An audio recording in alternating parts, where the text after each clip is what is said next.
पाकिस्तान में Baloch liberation army ने Jafar express train पर हमला करके उसे हाईजैक कर लिया है। 24 घंटे से ज्यादा समय बीत चुका है, लेकिन अभी भी जाफर एक्सप्रेस को बलूच लिबरेशन आर्मी के कब्जे से छुड़ाया नहीं जा सका। 11 मार्च को ट्रेन को हाईजैक करने के बाद बीएलए ने जारी किए अपने बयान में शहबाज सरकार को स्पष्ट चेतावनी देते हुए कहा है कि अगर पाक आर्मी उनके खिलाफ एक्शन लेती है तो वह सभी बंधकों को मार देंगे। बीएलए ने यह भी दावा किया है कि पाकिस्तान के 30 से ज्यादा सैनिकों को मारा जा चुका है। अब बीएलए ने पाकिस्तान की जेल में बंद बलूच कैदियों की रिहाई के लिए शहबाज शरीफ सरकार को 48 घंटे का अल्टीमेटम दिया है। हालांकि इस घटनाक्रम पर अभी तक पाकिस्तानी सेना पुलिस ने आधिकारिक टिप्पणी नहीं की है। वहीं पाकिस्तानी सेना बंधकों को रिहा करने के हर संभव प्रयास कर रही है और रेस्क्यू ऑपरेशन चलाया जा रहा है। पाकिस्तानी मीडिया ने बताया है कि सेना के ऑपरेशन में 27 विद्रोहियों को मारा जा चुका है और 155 बंधकों को रिहा करा लिया गया है, जिसमें महिलाएं और बच्चे शामिल हैं। लेकिन तकरीबन 100 बंधक अभी भी आतंकियों की गिरफ्त में हैं। बलूच लिबरेशन आर्मी ने जिस जाफर एक्सप्रेस ट्रेन को कब्जे में लिया है वो क्वेटा से पेशावर जा रही थी। इस ट्रेन में 425 लोग सवार थे। इन पैसेंजर में पाकिस्तानी सैनिक और पुलिस वाले भी शामिल थे। बलूच लिबरेशन आर्मी ने बोलान के माशाकाफ में गोडालार और पीरू कुनरी के बीच ट्रेन पर हमला किया। यह पहाड़ी इलाका है जहां 17 सुरंगें हैं। इसके चलते ट्रेन को धीमी स्पीड पर चलाना पड़ता है। इसका फायदा उठाकर बीएलए ने ट्रेन पर हमला किया। पाकिस्तानी मीडिया ने सुरक्षा सूत्रों के हवाले से यह रिपोर्ट किया है कि आतंकवादियों ने कुछ निर्दोष बंधकों के बहुत करीब आत्मघाती हमलावरों को तैनात कर दिया है। वे हमलावर विस्फोटक जैकेट पहने हुए हैं। रिपोर्ट में कहा गया है कि संभावित हार की आशंका में निर्दोष लोगों को मानव ढाल के रूप में इस्तेमाल किया जा रहा है। इस बीच हम आपको एक ऐसे चश्मदीद का बयान सुना रहे हैं जो उस ट्रेन में सवार थे। वे बता रहे हैं कि वे किस तरह अपने बच्चों को लेकर भागे। बस उसके बाद चीखो पुकार थी, सब लोग चीख रहे थे, गाड़े मार रहे थे। बस कुछ लेट गए, हम भी लेट गए। पूरी ट्रेन में सब लोग लेट गए कि अपनी जान बचाएं। बस बाहर से कुछ फायरिंग हुई, ब्लास्ट हुए। उसके बाद फिर हमें कहा कि आप लोग नीचे उतरे। लोग नहीं उतर रहे थे। मैं अपने बच्चों को लेके उतर गया। सर मैं इतना देखना नहीं चाह रहा था, क्योंकि मैं अपनी और अपने बच्चों की जान बचाने के लिए बस मैंने फौरन बच्चों ने कहा पीछे मुड़ के नहीं देखना। उसने कहा पीछे मुड़ के नहीं देखना।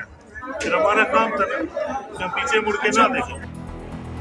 दूसरी तरफ वे लोग बेहद बेबस और असहाय महसूस कर रहे हैं, जिनके परिजन अभी भी बलूच लिबरेशन आर्मी के कब्जे में हैं। ट्रेन का सुना था कि ट्रेन को जो है ना बोलान में कोई शरपसंदों ने जो है ना ट्रेन को पकड़ लिया है और उस जो मुसाफिर हैं ट्रेन को यरमाल बनाया हुआ है। उसमें हम इसलिए आए थे, हमें मालूमात हुई, हम स्टेशन आए पूछने के लिए कि हमारे जो है अजीज और अकारिब जो है वो भी जा रहे थे। तो अब हम कोई राब्ता नहीं हो रहा, हम उनसे जो उनके साथ ताकि हम उनसे पूछें कैसे क्या, कोई राब्ता नहीं हो रहा। 2 लोग थे सर, एक लेडीज है, एक छोटा बच्चा है सर, एक जो एक कजन है मेरा सर। ये लोग आए थे सर अपनी बहन को लेने सर, कोयटा से लेके जा रहे थे मुल्तान ईद के लिए। तो ये रास्ते में ये एक्सीडेंट हो गया सर। ये भी पता नहीं है, वो मुझे खुद बता नहीं रहे कि ये क्या हाल है, किस तरह है, वो बताए में आ रहा कोई राब्ता नहीं सर। पाकिस्तान में इस तरह ट्रेन को हाईजैक किए जाने पर पंजाब में उग्रवाद से लड़ने में अहम योगदान देने वाले पंजाब के पूर्व डीजीपी एसएस विर्क का क्या कहना है, ये सुन लीजिए। उग्रवाद की वजह से विमानों का इस तरह हाईजैक कर लेना सुना था। कई बार कुछ बसेस भी इस तरह रूट डाइवर्ट करके ले गए थे उग्रवाद के अंदर, मगर एक ट्रेन को अब जैसे इसमें बताया गया कि क्वेटा से पेशावर की तरफ जा रही थी जाफर एक्सप्रेस, उसको रास्ते में हाईजैक करेगा, ये एक अपनी तरफ से आतंकवाद का एक नया तरीका है जो पाकिस्तान के अंदर ये घटना घटी है। अब दूसरी चीज़ कि ये है कि पाकिस्तान को अगर आप देखेंगे तो पिछले 30-40 सालों में पाकिस्तान उग्रवाद की या आतंकवाद की एक नर्सरी बन के चल रहा था। जिस वक्त अफ़गानिस्तान में हालात नॉर्मल थे, ये वहाँ पर ट्रेन करके तालिबान अफ़गानिस्तान में भेज रहे थे, उसी तरह कश्मीर के अंदर इन्होंने भेजे, पंजाब के अंदर भी वहाँ ट्रेन करके भेजते रहे। तो इन्होंने अपनी तरफ से हमेशा ये कोशिश की कि अपने पड़ोसी देशों को डिस्टेबलाइज करके रखा जाए।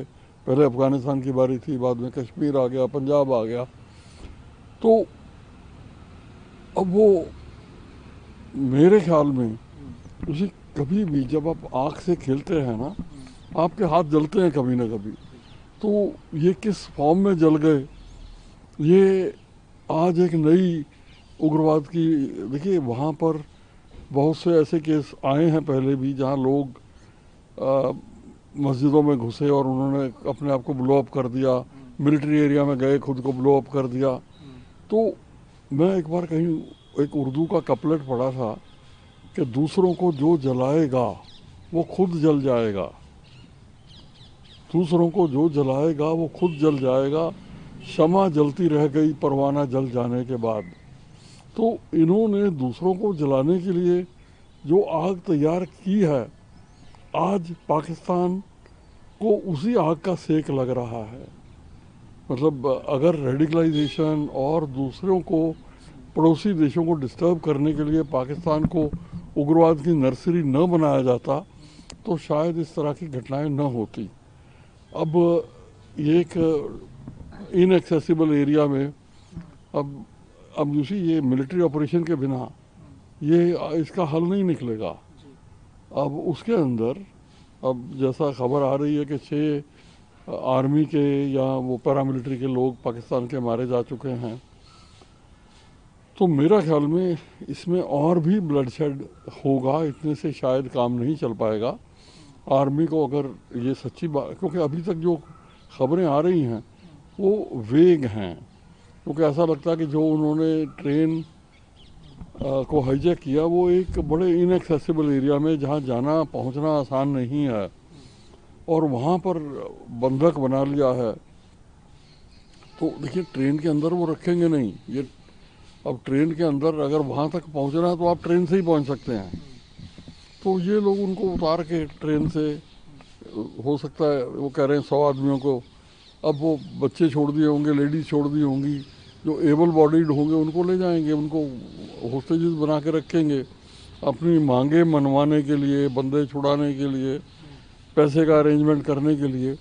तो इस तरह की मांगे सामने आएंगी कल तक। और मेरा अपना ख्याल है कि 1-2 दिन में एक फुल स्केल ऑपरेशन जिस तरह की खबरें आ रही हैं ये करना पाकिस्तान के लिए ज़रूरी हो जाएगा। मगर अगर आप सॉरी पीछे पाकिस्तान की एक्टिविटीज़ देखेंगे ना, तो पाकिस्तान के अंदर कहने को लोकतंत्र है, मगर लोकतंत्र सही लाइन पे पाकिस्तान में कभी भी नहीं चल पाया। उसमें रेडिकलाइजेशन, इस्लामीकरण बहुत ज़्यादा हो गया और जो एक टेंडेंसी ये है कि जहाँ पर पड़ोसी लोकतंत्र ठीक चल रहे हैं उसको डिस्टर्ब करते जाओ, और उसके लिए फिर इन्होंने अपनी ज़मीन के ऊपर ट्रेनिंग दे के, हथियार दे के, मदद दे के, तो उसी का फल ये आज पाकिस्तान भुगत रहा है। तो मेरे ख्याल में ये एक दुर्भाग्यपूर्ण घटना है कि एक लोकतांत्रिक देश के अंदर ऐसा हो जाए। मगर जो आप बीजोगे, एक बहुत ज़िंदगी का बहुत बड़ा असूल है, आप जो बीजोगे आपको अल्टीमेटली काटना वही पड़ता है। तो जो फसल पाकिस्तान ने इतने सालों में बीजी है अब वो सामने आ रही है, वही काटनी पड़ रही है।